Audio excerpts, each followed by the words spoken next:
Hi, dear friends. Welcome to the first event within the Ukraine Matters initiative. Today, we are lucky to interview a famous diplomat, the former Minister of Foreign Affairs of Ukraine, Pavlo Klimkin. Dear Mr. Klimkin, thanks a lot for your consent to join us today. We are grateful for your finding time to bring us your precious vision of the terrible war we have in Ukraine, and we highly appreciate your kind consideration and support.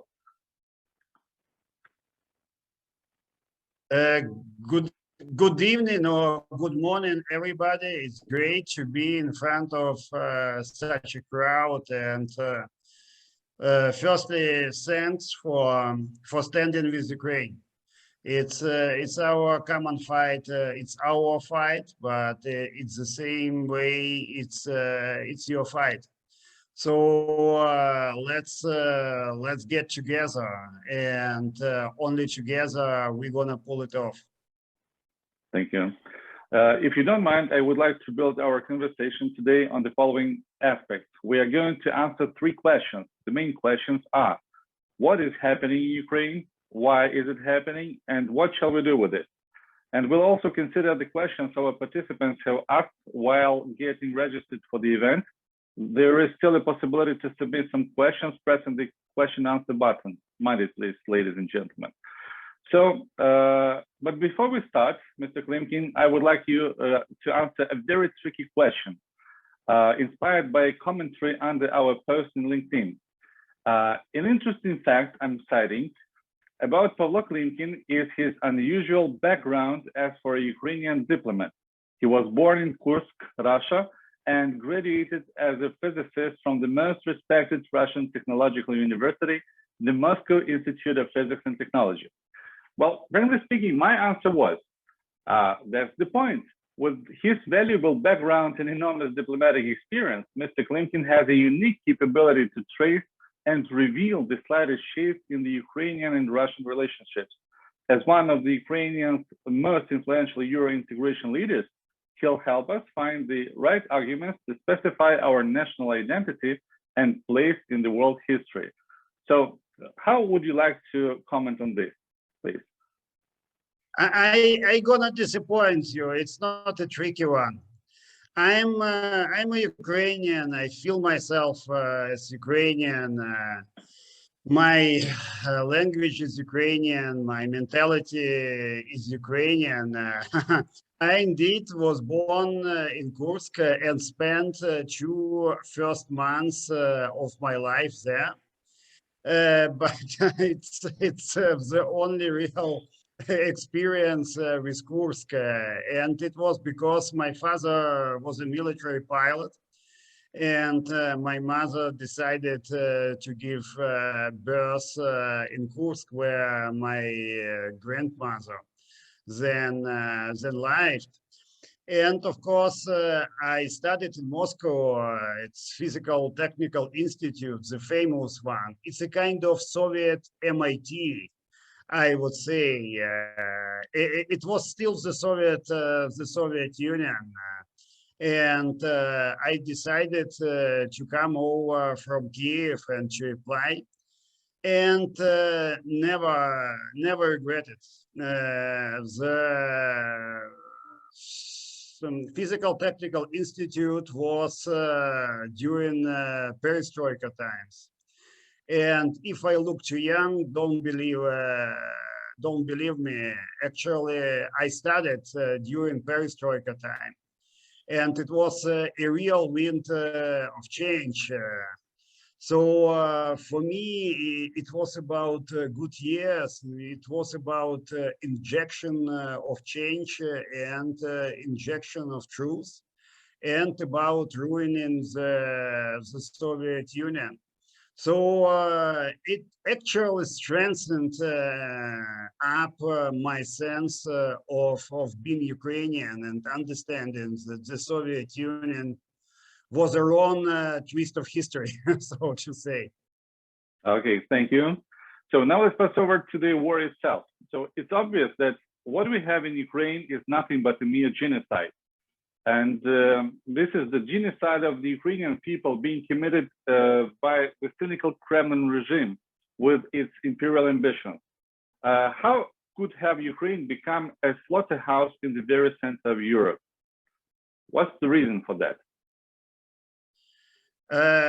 I keep explaining to many of my friends in the West, and many of them do understand what's going on, but some of them are still hesitant. The sense of what's going on. Putin famously called Ukraine anti-Russia. And the real reason for this war is not NATO expansion or NATO kind of guarantees. Putin does not believe in any guarantees. He broke all the promises and all the guarantees, all the insurance, whether it's Budapest Memorandum or bilateral stuff. So fundamentally, this war is about destroying Ukraine and the sense of anything which is Ukrainian. The whole definition of so-called denazification is just imagine how idiotic and schizophrenic it is basically to destroy Ukrainian.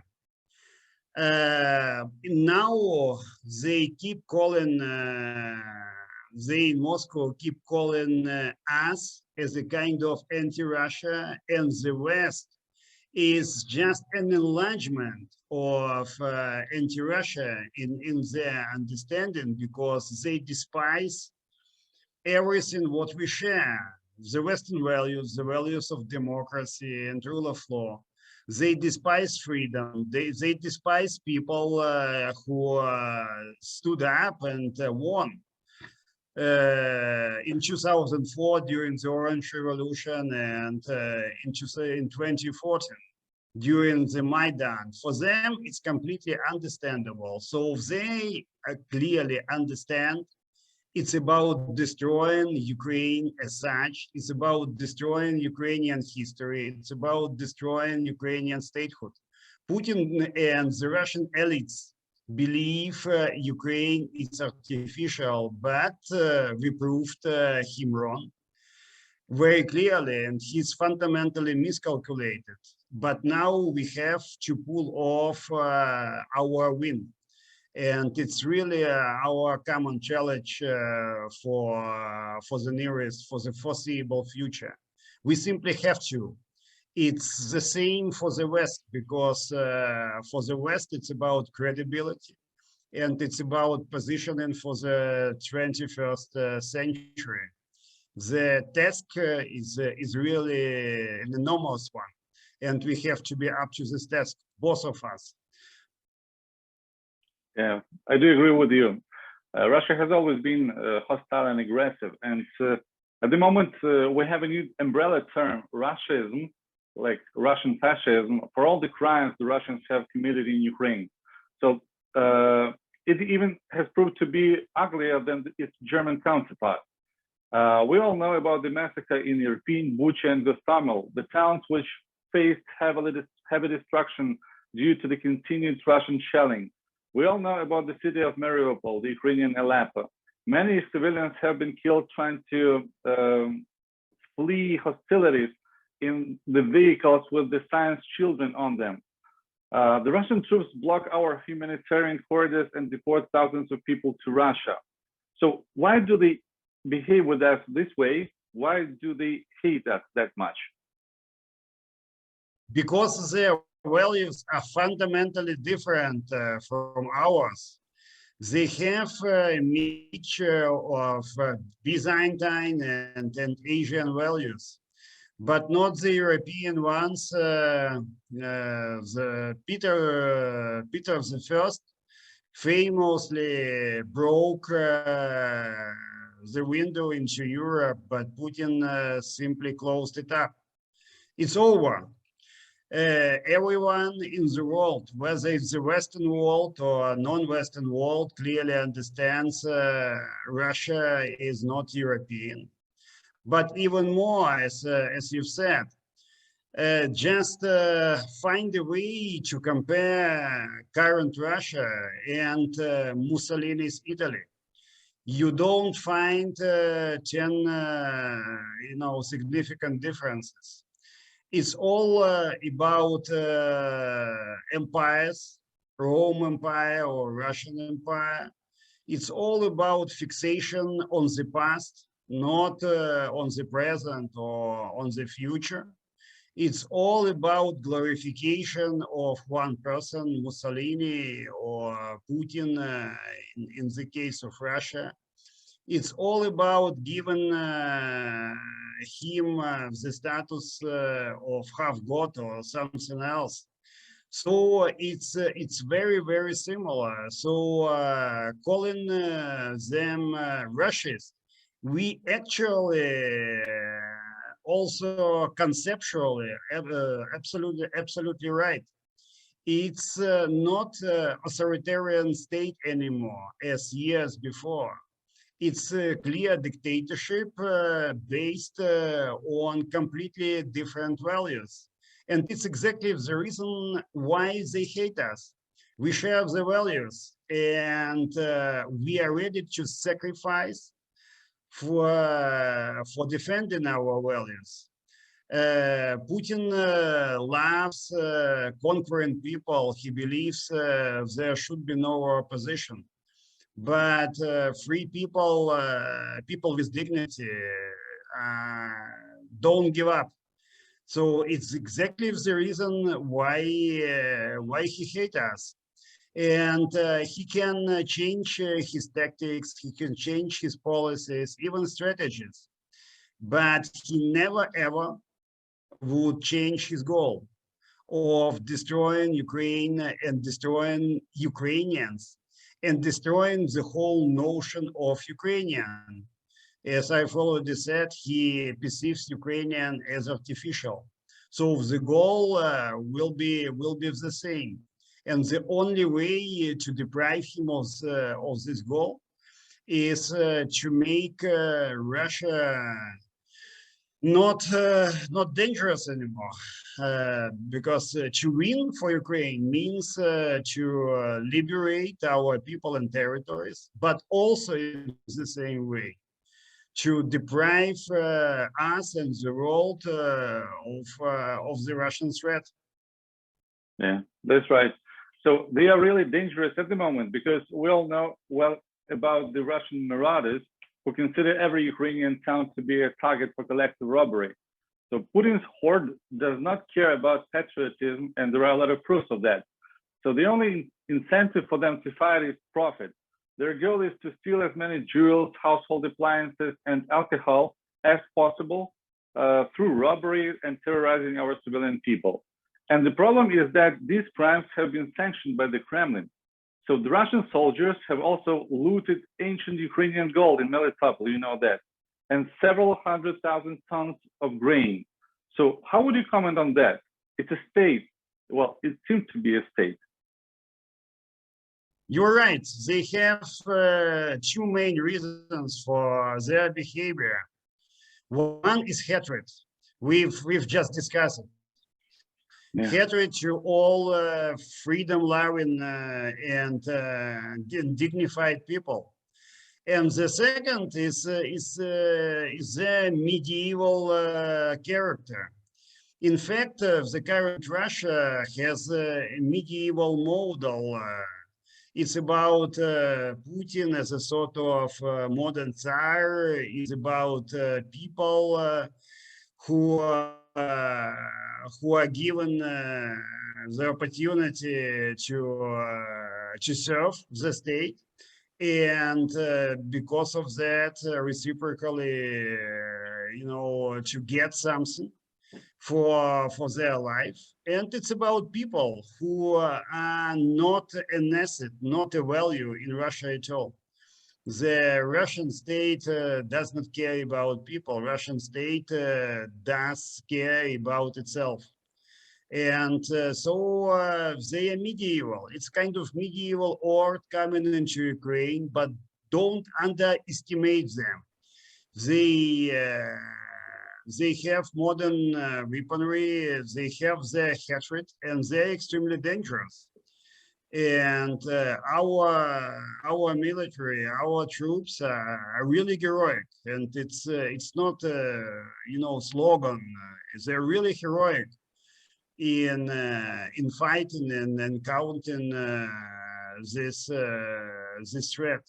So in a nutshell, hatred and medieval drive for profit, this sense of completely different values is a reason for their behavior.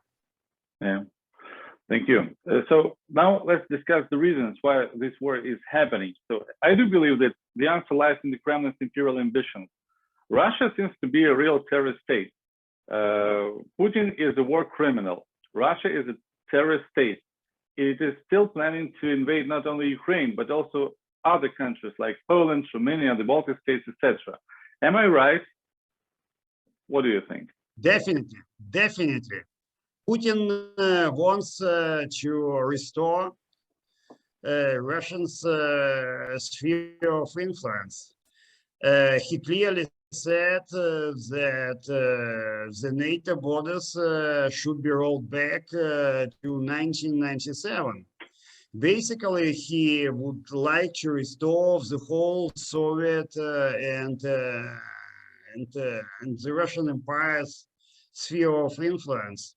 And he has certainly plans to attack other countries, certainly Baltic, certainly Poland, and maybe other countries. And now you see Finland and Sweden simply going to apply for NATO membership in the coming days. Even them are threatened by Putin and by his regime. So fundamentally, the answer is yes. And if not stopped by Ukraine, Russia would attack further, because the current Russia is like a junkie. It needs these attacks simply to prove their case for, in French, is grandeur, to be big, to be tough. So it's their way of seeing the world. Yeah, that's right. So as I've already said, they are hostile and aggressive, but the tricky moment is that Russia itself continuously claims to be a peacemaker, striving for peace. But here is the list of the countries to which it has brought death and pain: Transnistria, Abkhazia, Chechnya, Georgia, Syria, and many others. And Ukraine is the quote-unquote the most cherished neighboring country, where, as the Russians say, their brothers live, the brotherly nation. So they have always treated us, again, quote-unquote, very well.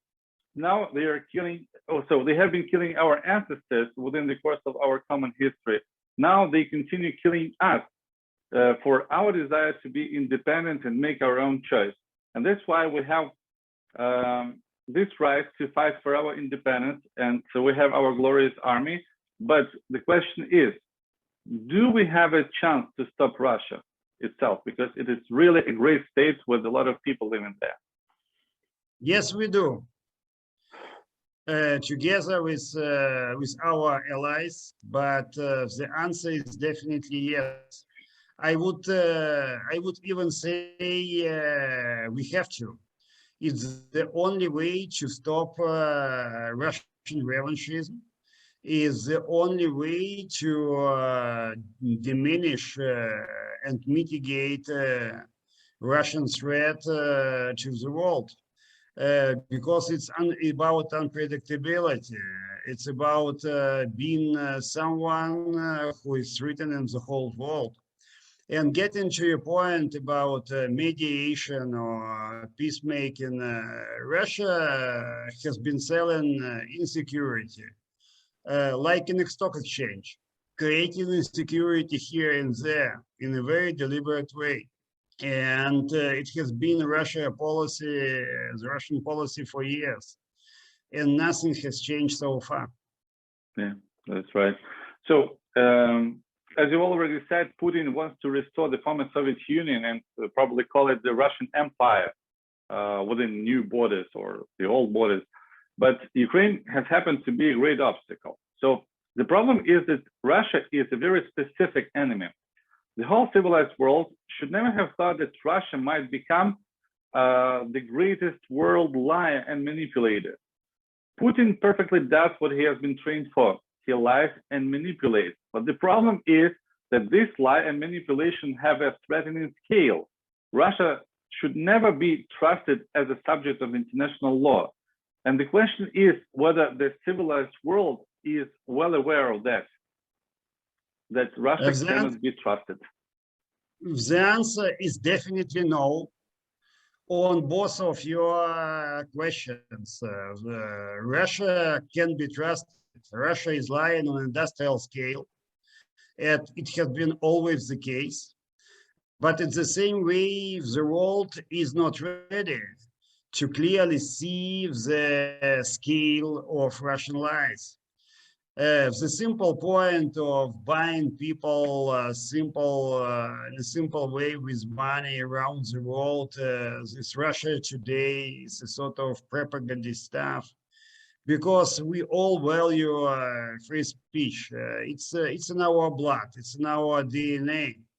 But Russia today, all kind of similar stuff is not about free speech.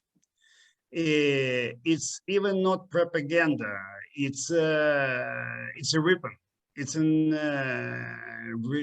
weapon combining information and propaganda. So we have to fight, because fighting is against getting in our minds and in different people's minds is extremely important. So Russia is lying on an industrial scale and can't be trusted whatsoever. It's a key point. Okay, so the world's support is unprecedented at the moment, and probably the whole civilized world has seen that Russia has no right to threaten it with its nuclear weapons, and it dares do that. So without additional weaponry, this war may become an endless bloodbath, spreading misery, suffering, and destruction in Ukraine. So do you agree that the Kremlin regime is to be eliminated and Russia must be excluded from all the international organizations, demilitarized, and what is more important, denuclearized? Definitely, Russia should be isolated, and it means that Russia can be part of any international organization. It's really my point. And we also clearly understand that we are not going to have security and safety while the current regime is in place. It's and it's not just about Putin. It's about the real support of the Russians for this war. It's about their hatred to our values, which are values of democracy and rule of law. So it's about Putin, and it's about Russian elites having a clear consensus about this war, and it's about so-called collective Putin. So we have to win. And of course, we clearly need, something which gonna give us confidence that Russia would never ever strike anybody in this world, and it should be about confidence building measures, but without considerable demilitarization. It's going to represent a fundamental threat to everyone, not just to the Western world, also to China, for example. And we need to combine our efforts to keep the current Russia at bay. We need to be absolutely sure that we're gonna deprive them of any opportunity and possibility to attack anybody in the future. It should be a fundamental red line. Yeah, right. Thank you. So Russia is to pay a very high price for the Kremlin's crimes in Ukraine and other countries as well. So the war criminals I'm more than sure that they will be punished, and I'm more than sure that the Russian society will be condemned and isolated for centuries. They need that time to realize the cynicism of their silent consent to Putin's desire to destroy Ukraine and to invade other countries, whatever. In case it happens, they are isolated and remain in silence and think on everything, what has happened and what is to happen with them. Will it help? I mean, the Russian society, yeah. As I have said, simply turning off a switch on Russian TV would not help from today to tomorrow or after tomorrow. It's going very deep into the current Russian society. And of course, it's about years and years of committed efforts to transform the current revanchist Russia into something different. So I don't believe that if this regime is broken, let's say tomorrow and after tomorrow, the next regime would be better than the current one. It's definitely not my view. So it's about Russia, which should be really isolated and of course, contained, but not only contained in a sense of geopolitics, but also that, as I've said, Russia's capability to attack anybody should be diminished to zero. Yeah, that's right. So, but the problem is that Russians don't acknowledge their guilt. They don't accept it. They will blame us in everything that will happen with them. So, but what is obvious now at the moment that we are not going to surrender, and having in particular this unprecedented support of the whole civilized world. We're not going to give Russians any piece of our land anymore. We just want to restore our territorial integrity and to rebuild Ukraine. And we are going to remain and become even better, a better, prosperous European country. But would you be so kind to describe the new or revived democratic Ukraine we are going to have quite soon? It's gonna be about EU bond. It's gonna be about EU candidacy and our way towards the European Union. Because by mentality, by history, by our vocation, we are a European Union member, and we would get it, definitely. It's something which is deserved. It's a long way forward and not a simple one. But I hope everybody trusts us now to go this way up to the end. It's about NATO membership, clearly, because it's about our security. But on the top of that, I believe that Ukrainians are, by our national character, both smart and forward-looking, and also adaptive. They are open to the world, and as such, they could be a model example for the future, for the 21st century. And I do hope we're gonna serve as an example for everybody else. I am absolutely sure that after the war, everybody would be looking at our experience. But in the same way, we would be looking at the experience of our allies, how to transform the country. And it's not about rebuilding, just rebuilding the country. Recovery, it's about building up new Ukraine. New Ukraine in the sense of infrastructure of the 21st century, everything which basically shapes our life, not as a sort of post-Soviet reality, but really in a sense of new Ukraine. And I also do believe that we need to get together to match two processes, EU integration together and Ukrainian recovery, because we have to do it according to the EU rules. It's gonna be the biggest and the first mind-blowing transformation of the 21st century. I believe in it. Okay, thank you so much. So now let's consider some questions submitted by our attendees.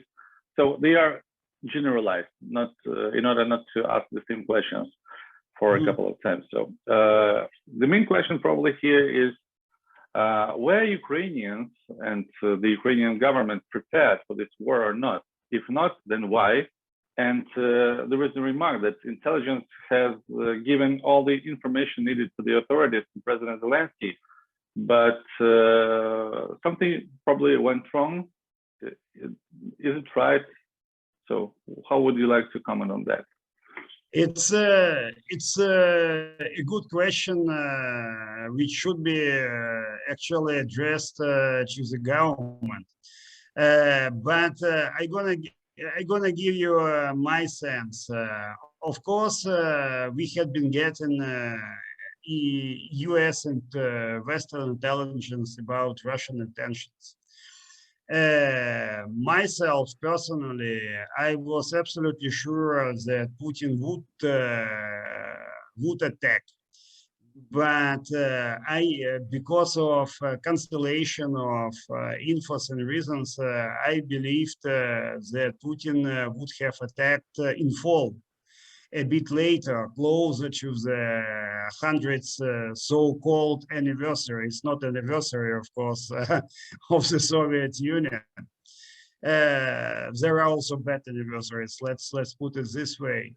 But it was clear that Putin was definitely going to attack, in the sense of our resilience, in the sense of our readiness. If we have Putin on our ass, so let's be prepared better than 100%. And whether we were able to wrap up key points about territorial defense, about rearming Ukraine, about everyone getting into the country, it's an issue for further discussion. It's not. It simply does not make sense to discuss it while having this fight, against the Russians. But in the same way, the West, let's put it very clearly, should have done more in the sense of arming Ukraine, in the sense of giving us all the opportunities to defend. And here, historians, politicians, professionals would definitely research and on all the lessons, and I hope the lessons will be learned. But now it's about our victory, and we need to focus it not on consideration how we were prepared, in what way we were prepared. Let's do it after the war. And now let's focus together. If we win, democracy would win, the West would win, and autocracy and dictatorship would fail. And it's exactly what we need now. It's a real focus on us, on Ukrainians. Ukrainians showed once more that regardless of how good the logistics have been, any sort of other issues, policies, strategies, Ukrainians are by definition simply very good people. They are great on courage, they are great on commitments, they are ready to go for. And now what is amazing, fighting against the Russian army and Putin injected such an amount of money in the Russian army. We are better prepared because not just the state, but also thousands and thousands of volunteers. And using this opportunity, simply many thanks to everybody who's we are all doing it. Keep doing it. The necessity is still there. Don't simply sit aside and say, okay, I've done enough. we could say it after the victory, and after that we're gonna say we've done enough. It was great, but now keep working, keep working. It's about money. I'm the member of the supervisory board in the Come Back Alive Foundation, very famous one. Simply focus your activities on such foundations which are proven in the sense of transparency and effectiveness. And don't give up. I understand everybody has his life, but now it's about giving part of this life to our glorious country. And after the victory again, we're gonna sit aside and say, I've done enough. But now keep fighting. It's really something which is important. Keep fighting, engage people. It's critically needed now. Okay, thank you so much. So the next question is, how should the civilized world treat the Russian legitimate security needs? Well, Russians continue talking about their security concerns, and they just say that they have invaded Ukraine in order to prevent Ukraine from invading them. And they are talking about their security concerns. So what about our security concerns and security concerns of other states, Poland, Romania, the Baltic states, whatever? And how should the civilized world treat this rhetoric? Because this rhetoric is very specific. Well, it's all rubbish. It's all Russian rubbish. Because how Russia could be threatened? They have nuclear weapons. So if they fear Ukraine, so how can we consider this Russia who fear Ukrainians? Actually, the whole idiotic Russian approach reminds me of the famous quote of Bismarck, that a preventive war is like committing suicide out of danger to die. So it's really like that. So legitimate security concerns, who gonna threaten Russia, who gonna invade Moscow? It's about Russian troops on our land now. Fighting, shelling, raping, looting, everything. It's not about us. We don't care about Russia. We just care that any sort of threat out of Russia would never ever come to Ukraine. And it's exactly the point where we have to deliver. We are far better than Russia and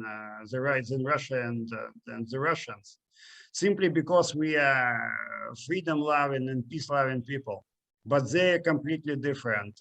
So what kind of legitimate security concerns? It's all rubbish. It's a fight to destroy Ukraine, but we're gonna win. It's absolutely clear. Point. Thank you. Nice.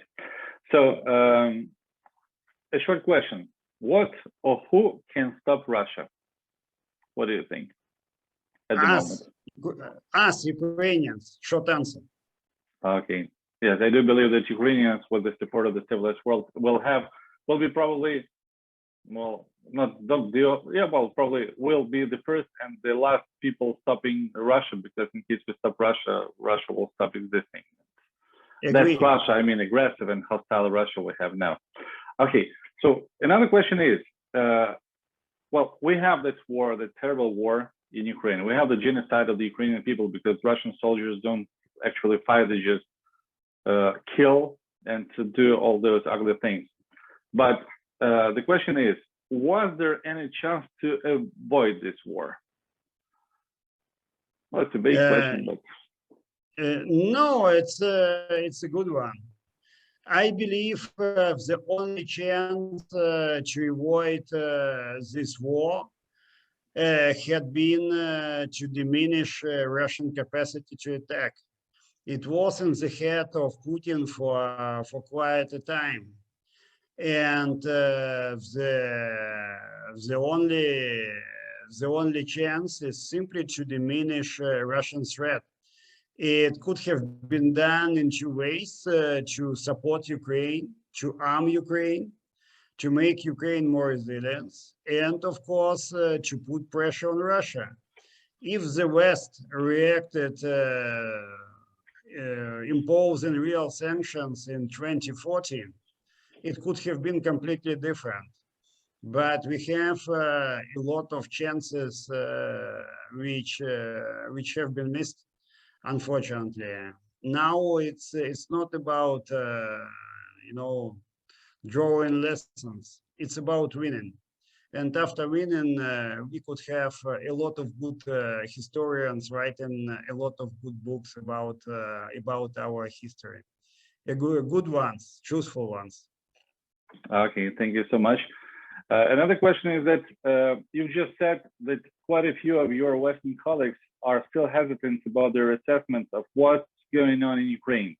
So what else could be done to leave their doubts, or are they just willing to stay hesitant, your Western colleagues? The hesitancy is about not willing to engage into a direct conflict with Russia, especially a nuclear one. And the second bit of this hesitancy is about not willing to get out of this comfort zone. And some people in Europe still believe they can get back to a sort of new status quo, new normality after the war. It's not gonna happen. You can't have any credible cooperation with this regime. It's as we've said today, it can be trusted. It's dangerous. I talked to many companies which left Russia. They told me clearly, Pavlo, we would never come back to this country. Of course, maybe after the regime change, it's gonna be a different situation.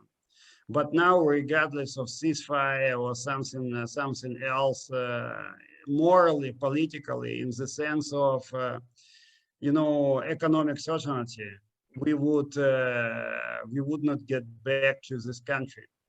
It's as clear as that.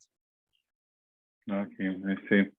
So Russia seems to be the greatest evil of the world at the moment, and one of the ugliest instruments it uses worldwide is propaganda. So it's one of the greatest problems we have in the Western world, in Europe in particular, because here in the United States at the moment I'm staying, it's a bit better. So how can we fight the Russian propaganda in the Western world? Can it be fought? So what do you think? Yes, but it should not be counter propaganda. We need to push our narrative. We need to tell our story. Now we can tell stories about Ukrainian heroic war, about Ukrainians being brave and resilient. We need to bring this unique emotion which is inside Ukraine to the world. We need the world not to see Ukraine in geopolitical terms, but from the point of our emotion. Now people are so deeply, discovering Ukrainians. It should stay. But we need to tell our story. I don't believe in counter propaganda. We need to tell the story of free people, people who love freedom and dignity. And at the end of the day, no autocracies could survive. Remember the famous Star Wars sequel. It's always about murky empire and freedom-loving people. And at the end of every bit of the sequel, good people win and bad guys lose. It should be like in Star Wars. Thank you so much. I do agree that we are to talk a lot about Ukraine and to inspire other people love Ukraine, because Ukraine is worth of that. So that's why we've launched this very initiative, and thank you so much for your support, for your coming here, and for having one specific bullet for this specific Russia propaganda. So that's it. Dear Mr. Klimkin, thank you so much for having you today for this meaningful talk and for your consistent answers to very difficult questions. We'll win for sure. The truth is on our side, and thank you so much for everything you are doing for our land. We wish you and your family a lot of health and inspirations for future endeavors. Thank you so much. Thanks a lot. Stand with Ukraine and fight with Ukraine. It should be our common fight. Everyone should provide her or his contribution. At the end of the day, it's about us fighting, but it's about you supporting us as you could. It's a common fight. So thanks a lot, guys. Stand with us. Thank you. So we expected to have Heroям Slava, glory to Ukraine, glory to the heroes. We just expected to have a 20 to 25 minutes talk, and we have been talking almost for an hour. So thank you so much, because the information is rather valuable, and it is necessary to talk. So thank you, dear friends. Thank you so much for your participation. Please visit our website, ukrainemed.org, and sign up to receive email updates on the upcoming events and more. We are wishing you all the best. Stay healthy, have a good time, and Slava Ukraini. Heroям Slava. Heroям Slava. Thank you. See you all. Bye. Bye-bye.